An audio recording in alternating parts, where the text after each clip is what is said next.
Bonjour à tous, bienvenue à cette nouvelle session de l'Univox Academy. On est ravis de vous accueillir aujourd'hui pour cette nouvelle session qui s'intitule Co-construire une innovation numérique avec les professionnels de santé mode d'emploi. Donc, je vais vous présenter tout à l'heure les participants de cette session. Je m'appelle Catherine Auluet, je suis directrice de la veille stratégique et des partenariats chez Invivox depuis le début de l'année. Donc, cette thématique aujourd'hui de l'innovation numérique en santé, elle paraît large, le champ paraît large. On entend souvent, on voit beaucoup d'actualités, on a beaucoup de partenaires autour de ce champ.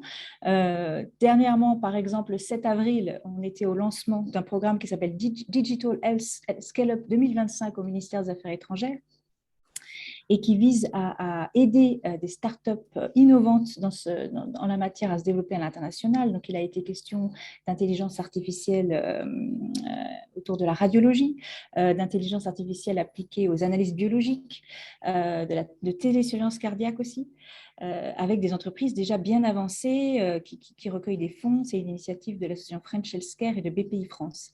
Et puis, on voit aussi d'autres initiatives d'innovation numérique. Je pense par exemple à Tralelo, qui est un traducteur pour les étrangers à l'hôpital. Depuis 7 ans, c'est une infirmière des urgences du CHU de Rennes, qui s'appelle Marion, qui développe ce traducteur sur Internet. Elle y consacre 1 heure bénévolement chaque soir. Petit à petit, elle traduit les termes les plus utilisés pour accueillir les non-francophones à l'hôpital dans une centaine de langues. Ça prend un temps fou, on la sent assez isolée. Voilà, tout ça pour vous dire que toutes les configurations apparaissent. Le degré d'implication des professionnels semble très divers. Et on a d'un côté des sociétés et des établissements de santé qui lancent des innovations et qui connaissent parfois des échecs parce que peut-être ils n'ont pas assez concerté leur concept n'a pas été discuté suffisamment avec des professionnels de santé. Et puis, on a aussi de l'autre côté des professionnels de santé qui ressentent des besoins d'innovation, qui ont des idées, mais qui se sentent isolés, qui ne savent pas comment faire pour se lancer dans ces réalisations. Donc, à travers cette session, on va essayer de vous donner des clés, des leviers pour vous lancer ensemble dans la construction d'innovation. Nous accueillons aujourd'hui, d'une part, donc Cura Santé, qui a été fondée par Laurent Borona et Aurélien Béguet. Bonjour. Bonjour. Qui est une agence dédiée aux professionnels de santé pour les accompagner dans ces innovations. Et d'autre part, Solange Costantini, qui est fondatrice de la plateforme AccureCare. Solène, pardon. Désolée Solène, bonjour. Pas de souci. La plateforme AccureCare qui met en relation justement les professionnels de santé et les entrepreneurs dans ce domaine. Bonjour, merci. Avant de commencer avec Cura Santé, on va lancer un premier sondage, comme on en a l'habitude dans ces Invivox Academy. On va vous demander, on va vous poser des questions tout au long de cette académie. Premier sondage, première question, avez-vous déjà intégré le design thinking dans vos projets d'innovation? Vous pouvez répondre par oui, par non, ou c'est quoi le design thinking? Voilà, ça va aiguiller nos intervenants dans un instant.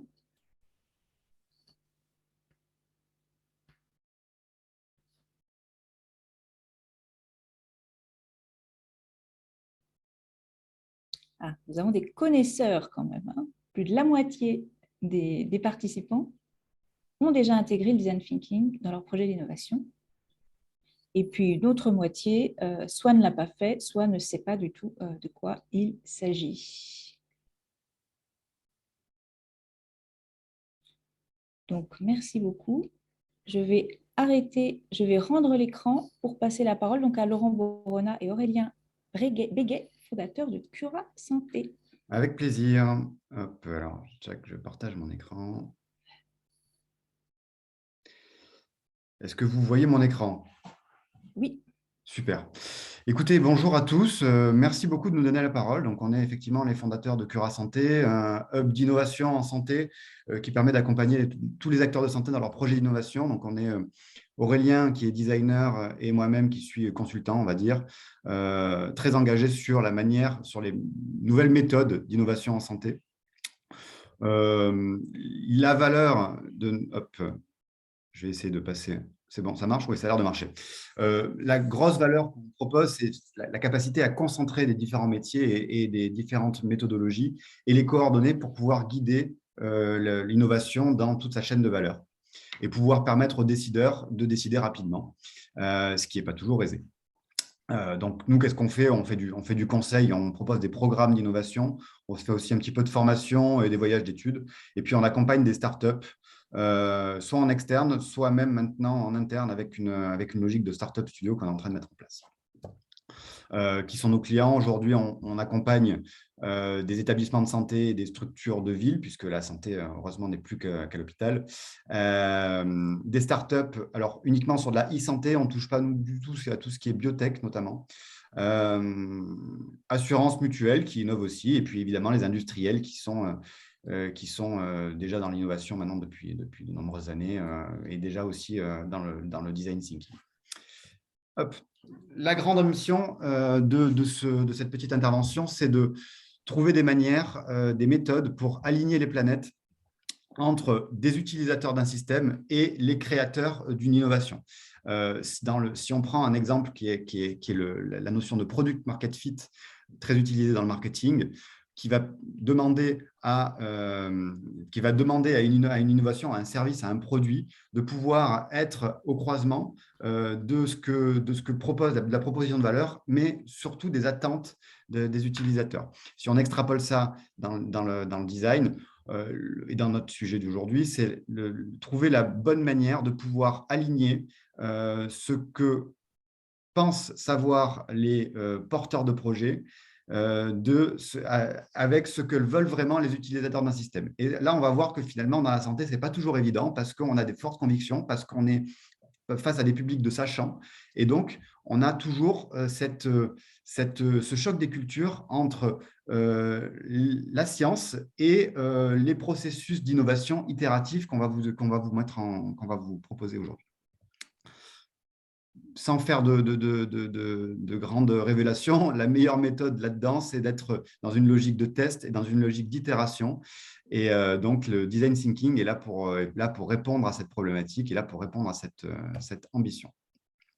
Les grandes contraintes qu'on va avoir dans la santé, elles sont assez diverses. Alors, on va commencer par celle du bas, qui sont la difficulté face au cycle de décision, au cycle de vente dans l'innovation en santé, et les problématiques réglementaires que tout le monde connaît assez bien. Généralement, ces deux problématiques-là, elles vont trouver leur solution dans des financements qui vont permettre de répondre à des cycles qui sont, alors j'allais dire trop longs, mais qui sont longs en tout cas, et des réglementations qui sont compliquées. Si on prend les deux problématiques du dessus, qui sont le manque de formation initiale sur les sujets numériques et sur les sujets d'innovation en santé, et les chocs de culture entre les différents acteurs d'un projet d'innovation, qui sont liés d'ailleurs à des problématiques, encore une fois, de formation. C'est-à-dire qu'on soit formé à la médecine dans une fac de médecine ou qu'on soit formé au management hospitalier à l'école de Rennes, on voit qu'on n'a pas forcément la même culture et qu'on n'est pas forcément dans le même mindset.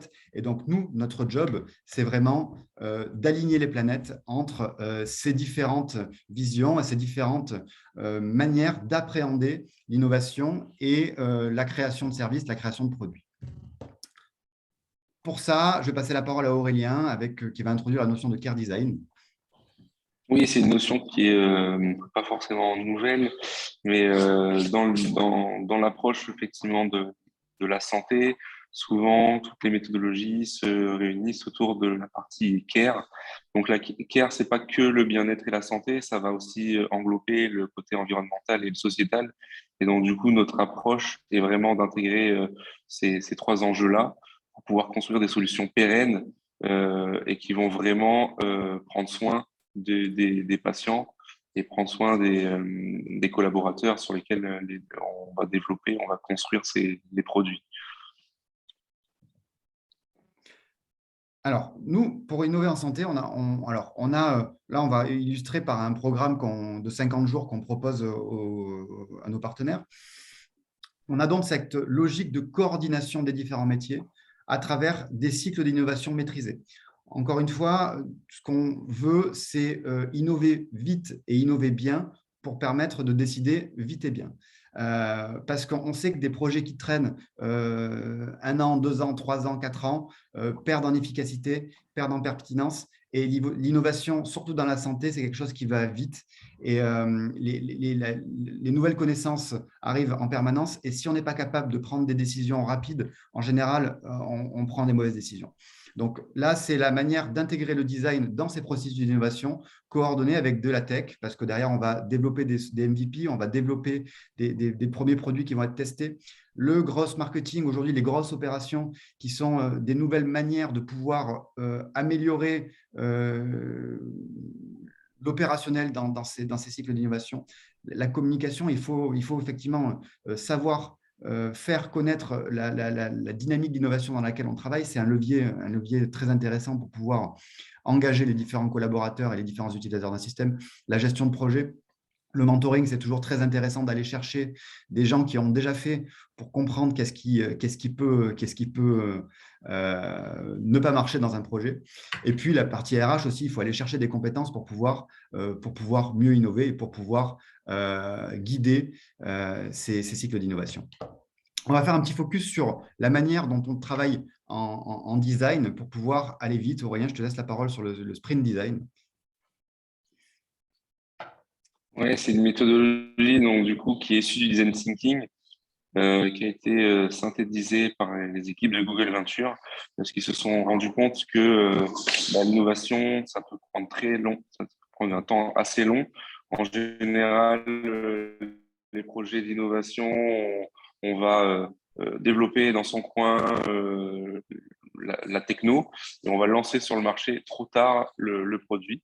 Et donc, du coup, pour éviter un refus des utilisateurs trop longtemps après la phase de réflexion et d'idéation, ils ont mis en place cette méthodologie donc de design sprint pour justement synthétiser toutes les étapes d'un projet en une semaine. Et donc, du coup, on partirait avec la problématique identifiée le lundi, on creuse le sujet, on sketch, donc du coup, on fait des phases de réflexion et d'idéation le mardi pour pouvoir prendre des décisions efficaces le mercredi, prototyper la solution le jeudi et enfin la tester le vendredi. Et donc, du coup, on a toutes les étapes d'un projet réunies sur une seule semaine.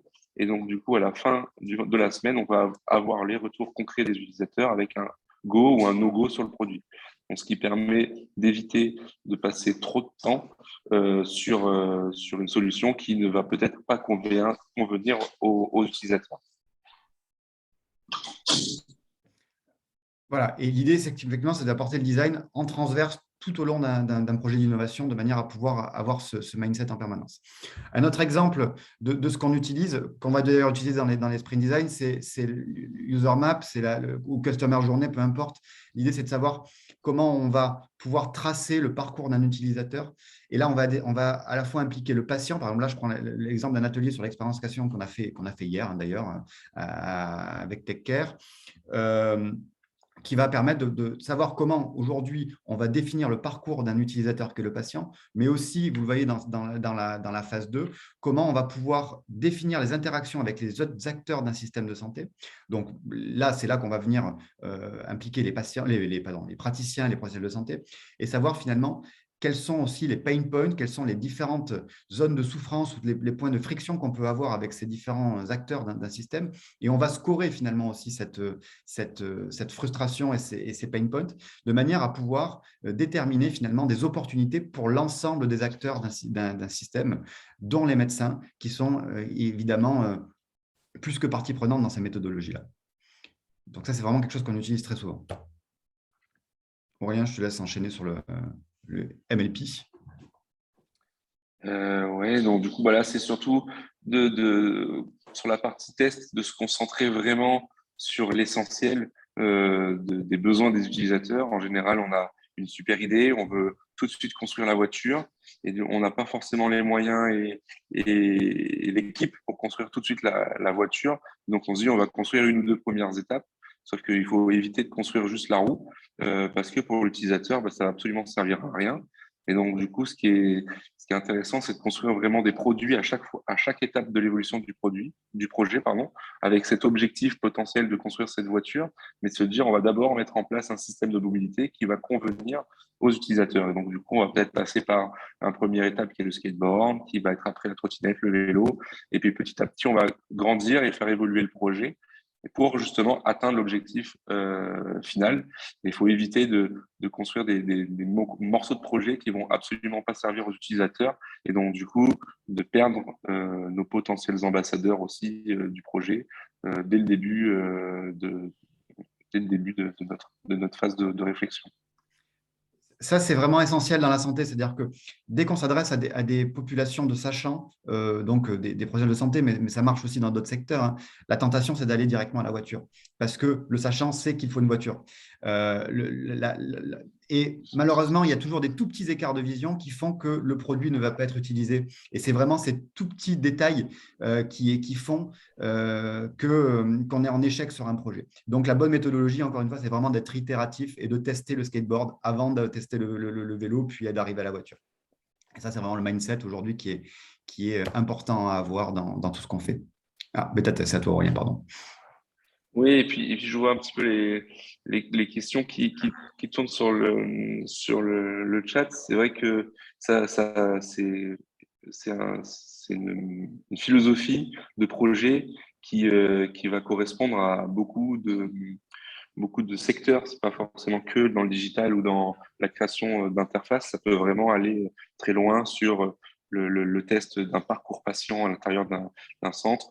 Il faut vraiment se dire qu'on va partir d'une problématique et c'est un petit peu la phrase qui est présentée, c'est de se dire en général on a une problématique, on a un problème à résoudre, les utilisateurs ou les patients sont pas forcément satisfaits d'un service que l'on propose et donc du coup il faut vraiment s'attacher à vouloir résoudre cette problématique sans forcément se dire je vais mettre toute mon énergie dans mon idée, dans mon prototype et je vais pas changer par rapport au retour que je vais avoir sur mon projet. Donc, du coup, c'est l'enjeu de cette phase de bêta-test et c'est l'enjeu aussi d'intégrer des utilisateurs, des patients, des collèges d'utilisateurs, de patients qui vont venir travailler avec nous tout le long du projet pour justement récolter leurs retours, récolter leurs avis et faire évoluer, faire changer, transformer notre prototype ou notre idée, mais toujours en gardant ce point de vue de répondre à la problématique de démarrage.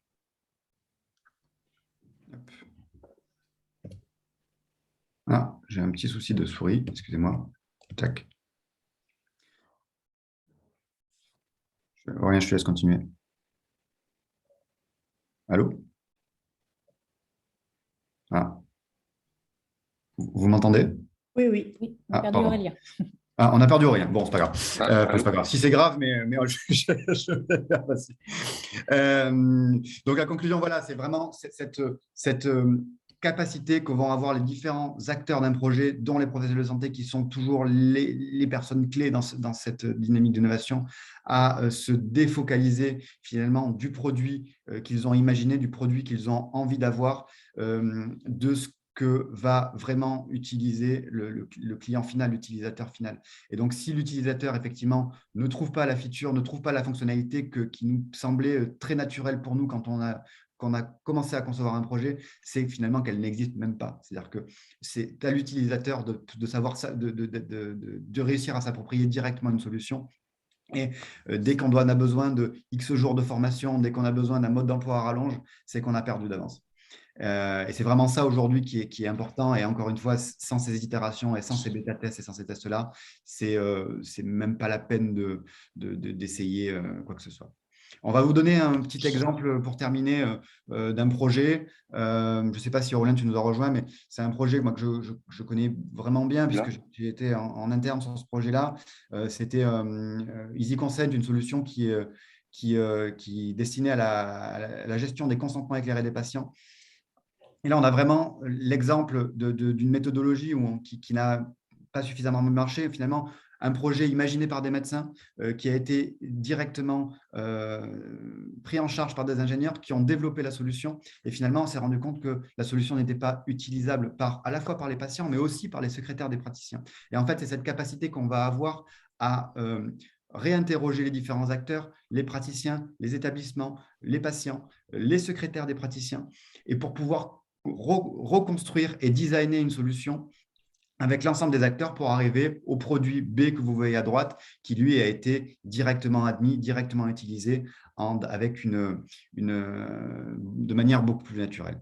Donc voilà, c'est nous, là, voilà, le petit écran qu'on avait pour terminer. J'espère que ça a été assez clair et puis on répondra avec grand plaisir à toutes les questions. C'est un sujet qui est tellement vaste qu'on pourra en parler des heures. Merci, j'espère que je suis revenu. Ah ouais, Oui. revenu. Ah. Merci Laurent et Aurélien d'avoir Désolé. partagé avec nous cette méthodologie, cette importance de la méthode et de la logique utilisateur aussi. Donc, vous avez commencé à poser des questions dans l'onglet questions et réponses. Donc, continuez. Nos intervenants y répondront en fin de session. N'hésitez pas. Donc, je vais reprendre la main sur l'écran pour vous parler d'un des points qu'a cité Laurent. Un obstacle. Hein. J'ai laissé mon écran ou pas? Pardon, excusez-moi. Oui. Hop, ça y est, mais je pense que c'est bon. Vous voyez les petits éléments de présentation que je vais vous indiquer. Donc, un des obstacles qu'a cité Laurent par rapport à toute cette méthode, c'est le manque de formation initiale des professionnels de santé à la santé numérique. Donc, je voulais juste partager avec vous très rapidement quelques petits éléments. Donc, les professionnels de santé utilisent déjà des outils de santé numérique. On voit que 80% des médecins généralistes de moins de 50 ans, donc il y a un effet générationnel quand même, utilisent les outils socles de la santé numérique, que ce soit le dossier patient informatisé, le logiciel d'aide à la prescription ou la messagerie sécurisée de santé. Ils ne sont que 48% parmi ceux âgés de plus de 60 ans, et beaucoup de médecins généralistes ont plus de 60 ans. On note aussi que les 2/3 des médecins franciliens utilisent la prise de rendez-vous en ligne, mais les 3/4 des professionnels de santé s'estiment mal formés en matière de numérique, d'intelligence artificielle et de robotisation. Et ça, c'est un sondage qui date de fin 2018, mais bon, c'est toujours le cas, bien entendu, aujourd'hui. Donc, ils utilisent quand même pas mal de choses, mais ils s'estiment mal formés. C'est ce qu'on peut retenir. Alors, la slide suivante, elle concerne la stratégie d'accélération du numérique en santé. Juste pour rappeler à ceux qui ne le savent pas, que dans le cadre du programme France Relance, depuis l'année dernière, a été élaborée au niveau national une stratégie d'accélération numérique en santé. L'idée, c'est de faire de permettre à la France de rattraper son retard dans le domaine de la santé numérique. Et l'axe 1 de cette stratégie, c'est justement de donner à tous les professionnels de santé et médico-sociaux une formation en santé numérique, une formation initiale et aussi une formation continue pour tous ceux qui ont dépassé le stade de la formation initiale. Donc, est-ce que tu peux te mettre en plein écran, s'il te plaît? On nous demande, merci beaucoup. Voilà, oui, excusez-moi. Donc, il y a cette année, en ce moment, un appel à manifestation d'intérêt national qui a été lancé pour que les acteurs qui peuvent proposer des formations initiales et continues se manifestent, donc avec certaines conditions strictes à respecter. Ces formations, elles seront prioritairement sur les sujets de la cybersécurité, du traitement des données de santé, de la communication numérique entre professionnels et entre les professionnels et les patients, et tout ce qui est du domaine de la télésanté. Et tout ça, ce mouvement actuel va aboutir à un référentiel des usages, des compétences en santé numérique au niveau des usages, référentiel qui sera inclus à la formation initiale de tous les professionnels de santé et qui aussi donnera lieu aux actions de formation continue respectant ce référentiel. Donc ça, c'est un mouvement de fond qui est en train de se mettre en place et qui devrait amener donc à accroître le nombre de formations. Donc, là, ça tombe bien parce que la santé numérique est une des priorités d'Invivox en tout cas pour cette année. 2-3 mots sur InVivox. L'année dernière, donc, 130 000 professionnels de santé ont accédé à une formation via InVivox. Les formations sont proposées par des organismes formateurs qui peuvent être des institutions, des hôpitaux. Vous avez quelques exemples à droite de la slide, des sociétés savantes, des organismes de formation et des industriels également. Et puis, nous proposons également la création d'outils de formation interactifs et ludiques par notre équipe d'ingénieurs pédagogiques pour valoriser des contenus de formation également. Et donc, en matière de santé numérique, nous avons déjà quelques partenaires et nous allons en avoir de plus en plus cette année. Là, je vous montre juste un exemple. C'est l'organisme de formation Orsi, qui est un organisme belge de formation à la robotique, qui utilise également la simulation en santé. Et donc, voilà, juste pour vous dire que la plateforme InVivox est un des outils pour développer l'accès des professionnels de santé aux formations continues dans le domaine de la santé numérique. Voilà. Donc, je vais arrêter le partage d'écran et on va lancer un deuxième sondage à ce stade de notre session. Un deuxième sondage avec cette question: savez-vous comment mobiliser les professionnels de santé autour d'un projet d'innovation?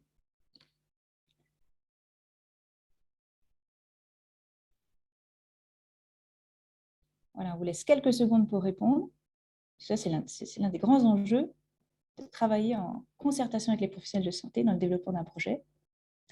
Voilà, donc oui, le oui est minoritaire, un peu plus de 40%, et le non est majoritaire, même très majoritaire. On croirait les résultats d'une élection récente, avec 59%. Merci. Donc, nous allons sans plus tarder passer la parole à Solène Constantini, qui donc va nous proposer une façon justement de mobiliser les professionnels de santé autour d'un projet d'innovation.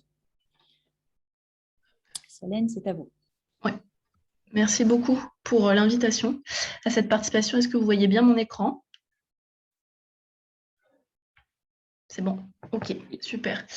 Donc voilà, moi je suis médecin de formation, je suis chirurgienne stomatologue et fondatrice et présidente de Accurcare. Je vais commencer ma présentation par vous lire un petit message que j'ai reçu il y a à peine 1 heure et qui, je pense, va vous faire penser à pas mal de choses. En tout cas, ça s'intègre tout à fait dans le sujet d'aujourd'hui. Donc, j'ai eu « Bonjour, mon entreprise développe une solution de dossier patient informatisé et de prescription connectée. Je souhaiterais collaborer avec des médecins pour construire une application fluide et simple d'utilisation.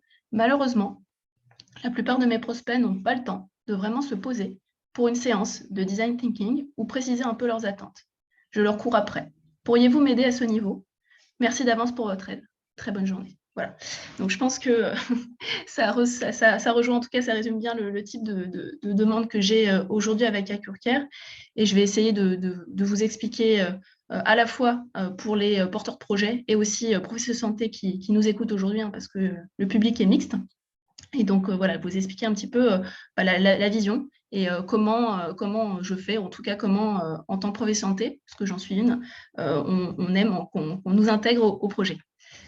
Voilà, donc déjà, le terrain, on entend beaucoup en ce moment sur la co-construction.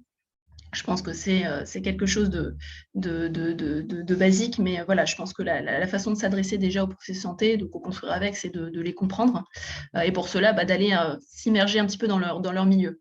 C'est vrai que ce n'est pas facile avec tout ce qui s'est passé sur le Covid et autres, de pouvoir même se déplacer à l'hôpital. C'est même aujourd'hui devenu encore plus difficile, hein, les délégués médicaux le disent eux-mêmes. Donc, en tout cas, se renseigner plutôt sur le type de profil, comme on dit, qui s'intéresse, que ce soit en cabinet, que ce soit en hôpital. Il y a tellement de profils différents que je pense que déjà, il y a une complexité, en effet, qui se situe à ce niveau. Connaître aussi l'éducation, les modes de formation des professionnels de santé. Un interne, voilà, aujourd'hui, peut avoir plusieurs spécialités au sein d'une spécialité. Il y a maintenant les nouvelles réformes avec les docteurs juniors, voilà, donc bien connaître pas sa cible, mais en tout cas la personne avec qui vous voulez co-construire, je pense que c'est aujourd'hui le plus important.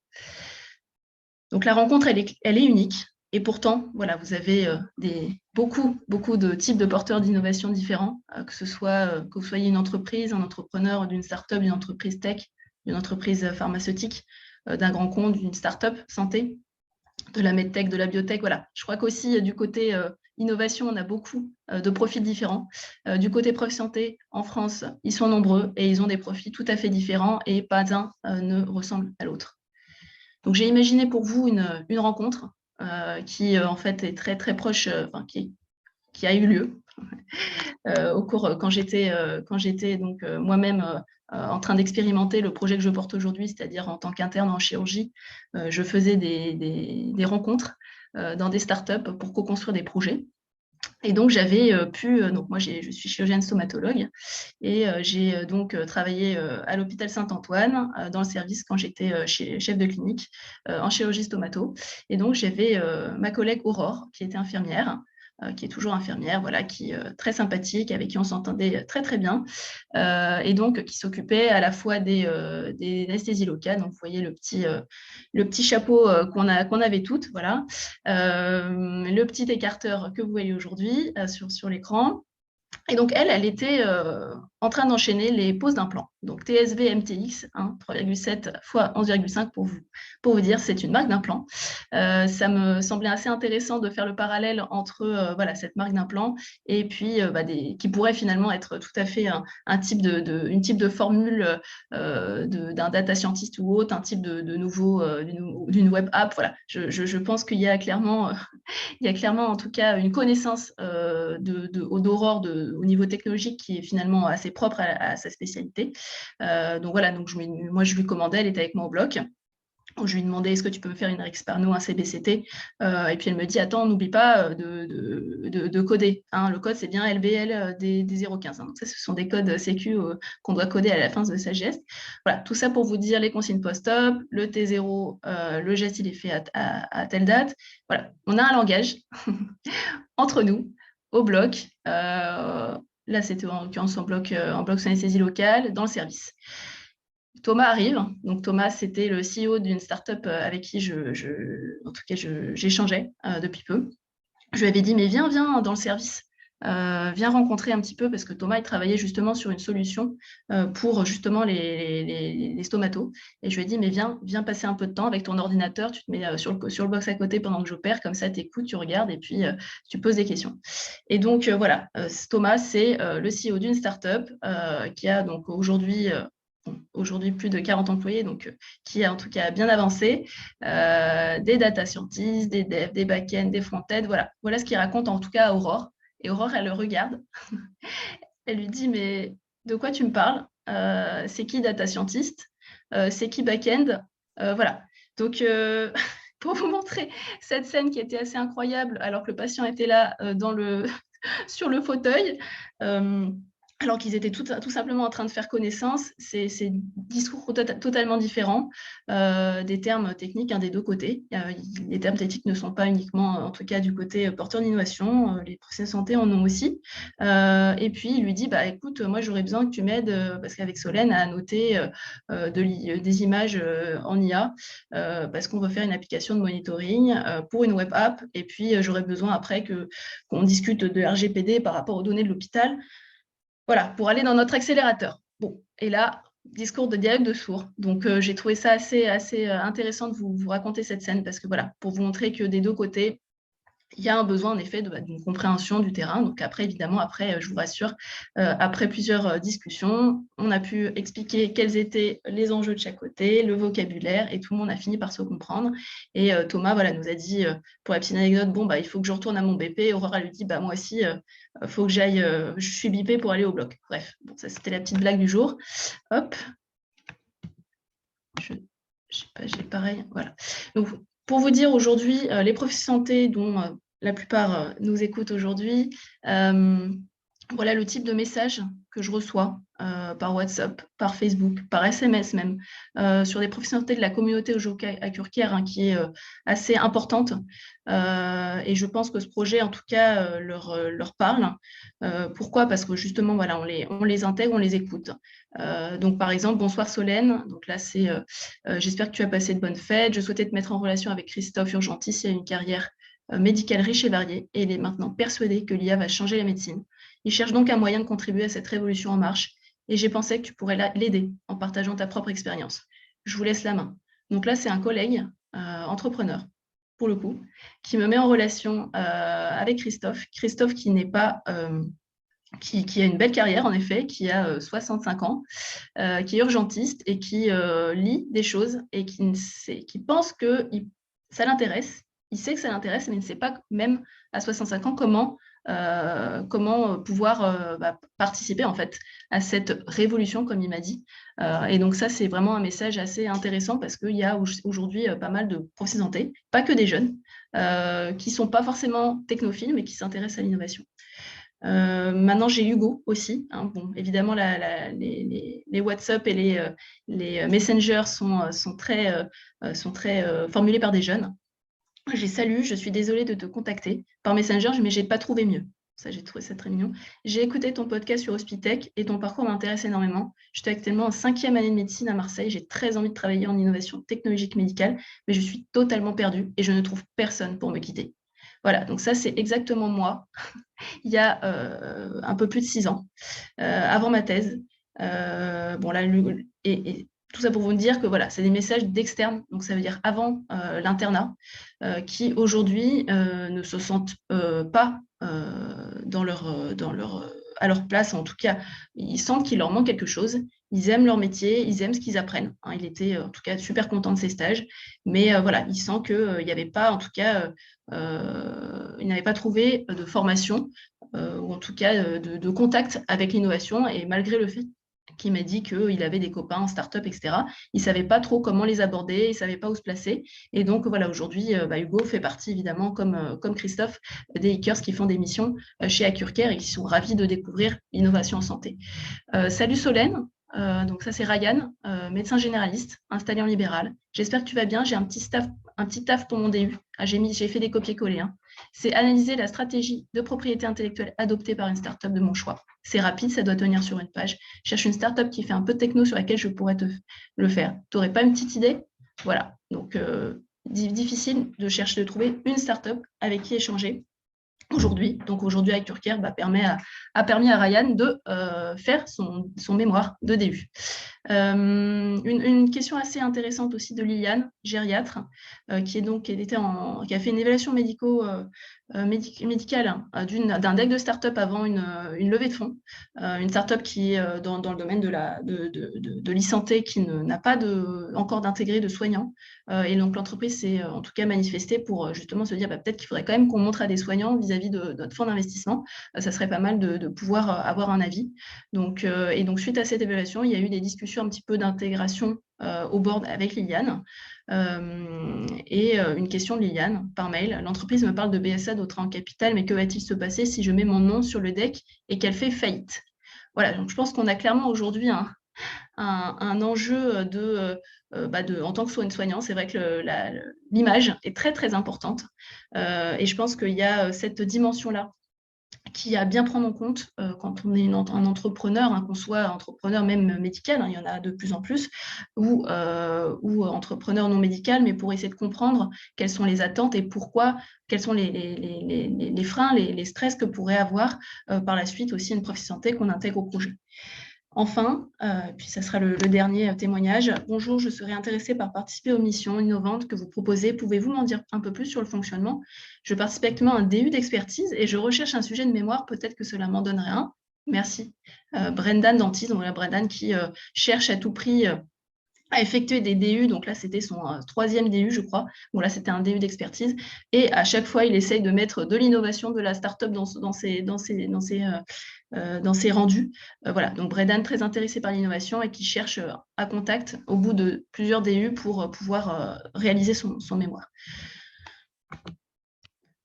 Voilà, tout ça, ça montre, c'était pour vous montrer le type de message que je reçois. Je sais qu'il y a des professionnels de santé aujourd'hui, mais voilà, sachez qu'en tout cas, aujourd'hui, on est quand même dans un moment où il y a des formations qui existent, de plus en plus des masters, des formations aussi comme InVivox et des accompagnants pour vous aider dans le projet.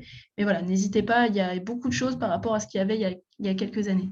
Donc, vous êtes porteur d'innovation, les professionnels de santé ont besoin de vous. En effet, 58% des professionnels de santé utilisent des outils de e-learning ou visionnent des congrès.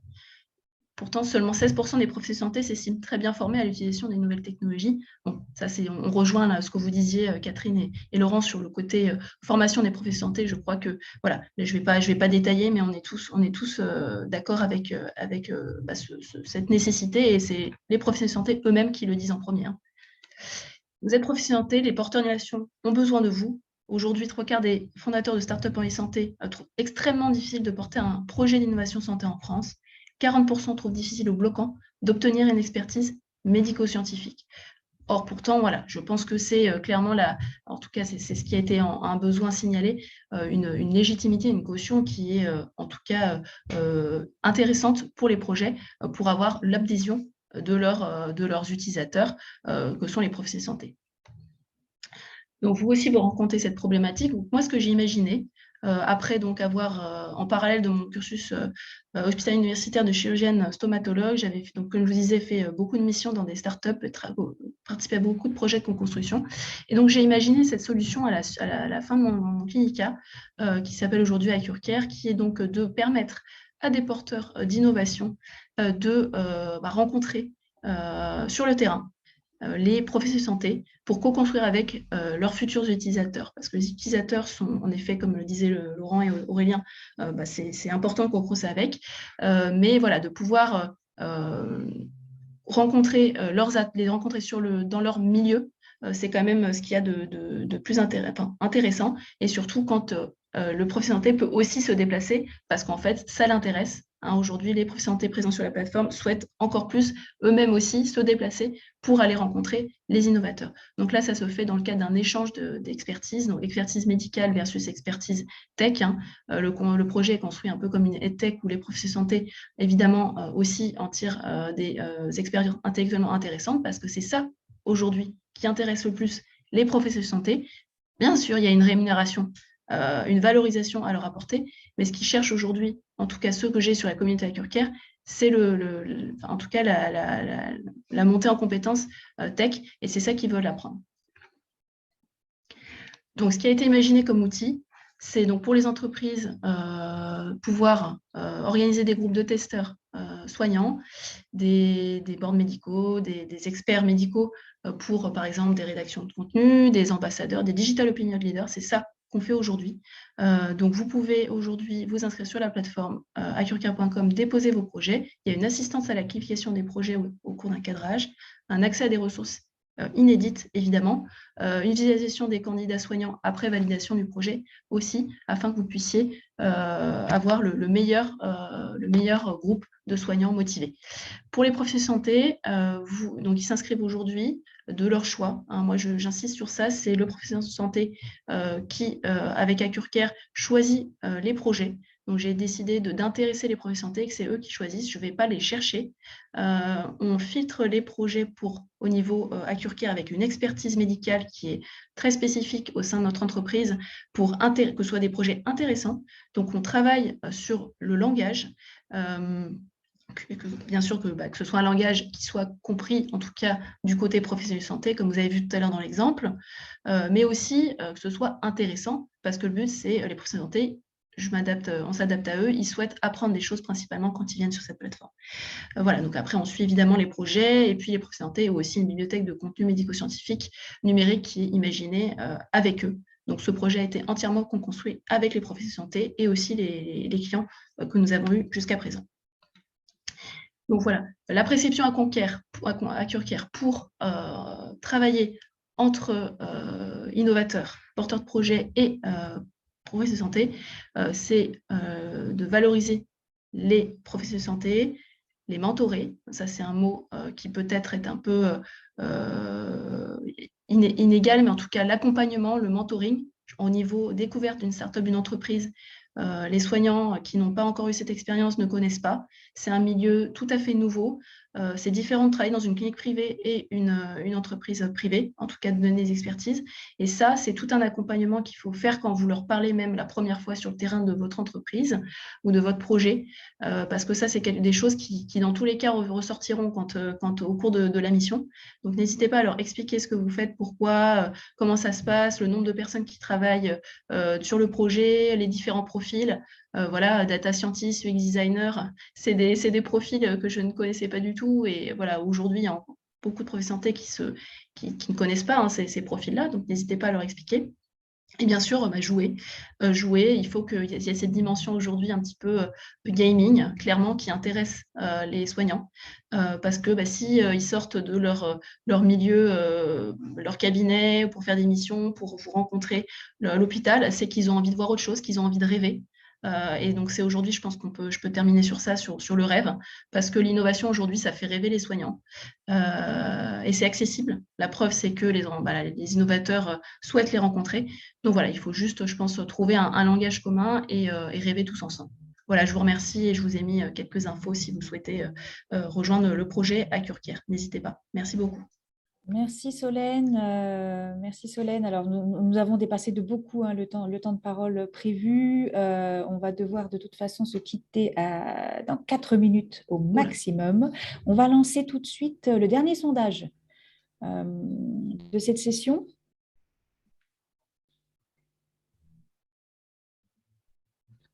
Voilà. Le dernier sondage vous pose cette question. Connaissez-vous les modalités d'accompagnement des porteurs de projets d'innovation en santé ? Et ça, en général, c'est une grosse lacune. C'est-à-dire que les uns et les autres ne savent pas comment être accompagnés. Voilà, je crois que les répondants confirment la lacune en la matière. Merci beaucoup. Donc, nous avons quelques questions. On va essayer peut-être d'en prendre juste une, et puis les autres, on pourra y répondre par la suite. On trouvera le moyen de vous transmettre les réponses. Alors, par exemple, comment ne pas laisser sur le bord de la route la génération de professionnels de santé qui ne montrent aucun intérêt pour le digital et qui sont réticents à intégrer de nouvelles approches liées au digital dans leur pratique? Comment fait-on avec les anciens? Je ne sais pas si c'est Solène veut y répondre ou Oui, Laurent. Comme je disais, je vais être très courte là pour laisser Laurent parler aussi. Comme je disais, en effet, il y a des soignants. En fait, je pense que c'est pas une question de génération. Je pense qu'il y a des jeunes aussi aujourd'hui qui s'y intéressent pas spécialement. C'est pas. Il y a des vieux, des jeunes qui s'y intéressent pas. Je pense qu'il faut. On va pas. Je vais pas dire, faut pas les ignorer. Il faut pas non plus insister. S'ils n'ont pas envie, ils n'ont pas envie. Après, c'est eux qui je pense qu'ils viendront un petit peu ou leur proposer un projet à la limite qui leur sert en fait au quotidien plus qu'un projet qui on leur donne leur avis sur quelque chose qu'ils n'utiliseraient pas. Je pense que ça peut être intéressant d'essayer en tout cas, mais ne pas forcer, ça c'est certain.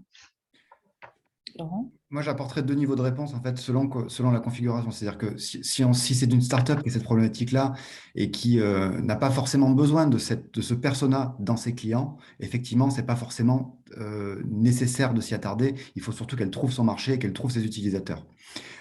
Ceci étant, dans une configuration qui est tout autre, dans un établissement par exemple, ou dans une configuration de santé coordonnée, on a absolument besoin d'impliquer ces utilisateurs. Et là, c'est complètement différent. Donc là, effectivement, ça va plutôt être les premiers acteurs qu'on va devoir interroger, qu'on va devoir aller analyser, avec qui on va récupérer un maximum d'insights. Pourquoi ils ne peuvent pas utiliser, pourquoi ils n'ont pas envie d'utiliser, est-ce que c'est culturel, est-ce que c'est un problème de formation, est-ce que c'est un problème de... Voilà. Il peut y avoir tout un tas de choses qui font que cet utilisateur-là n'est pas enclin naturellement à utiliser cette solution. Ça va être ensuite la première personne avec qui il va falloir tester l'outil. Et encore une fois, si cette personnalité, ce persona ne trouve pas les bonnes features, c'est qu'il faut changer le produit.